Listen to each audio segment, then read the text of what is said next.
Assalamualaikum warahmatullahi wabarakatuh. Perkenalkan, saya Siti Soliha dari Prodi PG PAUD Regular Plus Universitas Pancasakti Bekasi. Di sini saya akan menjelaskan pengertian ragam bahasa.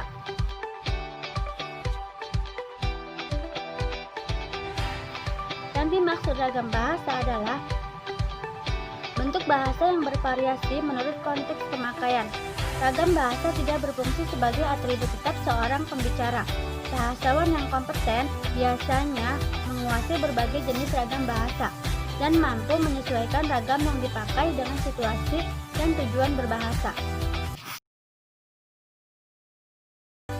Bahwa sehubungan dengan pemakaian bahasa Indonesia timbul dua masalah pokok, yaitu masalah penggunaan bahasa baku dan tabaku.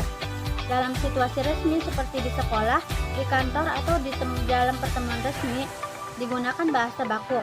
Sebaliknya, dalam situasi tak resmi seperti di rumah, di pasar, di taman, tidak dituntut untuk menggunakan bahasa baku.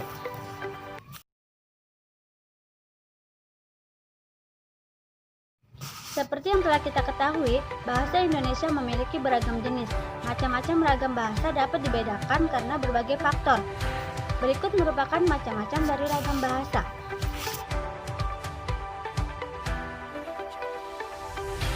Dilihat dari media atau sarananya, bahasa Indonesia dibedakan menjadi dua, yaitu ragam lisan dan tulisan. Yang pertama, ragam lisan.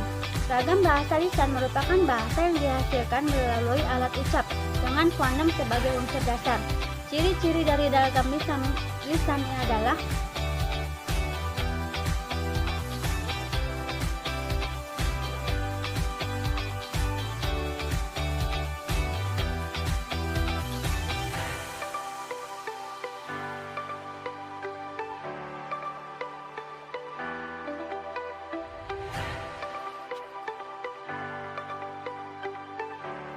Yang kedua, ragam tulis.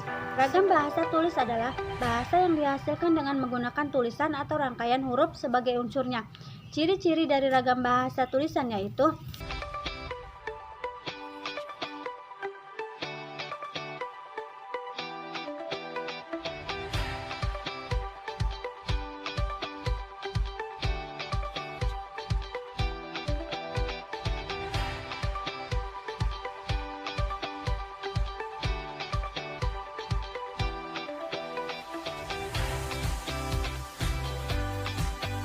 selain digolongkan dari media, terdapat penggolongan ragam bahasa berdasarkan standar atau kebakuan bahasa. Pembedaan antara ragam standar, non-standar, dan semi-standar dilakukan berdasarkan topik yang sedang dibahas, hubungan antara pembicara, medium yang digunakan, lingkungan, atau situasi saat pembicaraan terjadi. Ciri yang membedakan antara ragam standar, semi-standar, dan non-standar adalah sebagai berikut. Penggunaan kata sapaan dan kata ganti, imbuhan, penggunaan kata sambung atau konjuksi, dan penggunaan fungsi yang lengkap.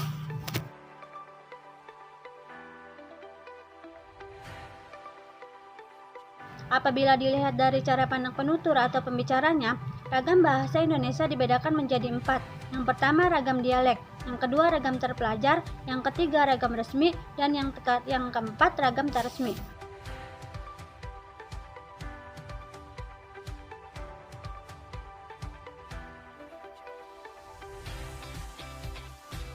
Terdapat berbagai ragam bahasa yang digunakan dilihat dari topik pembicaranya. Topik yang dimaksud adalah hukum, bisnis, agama, sosial, sains, dan lainnya.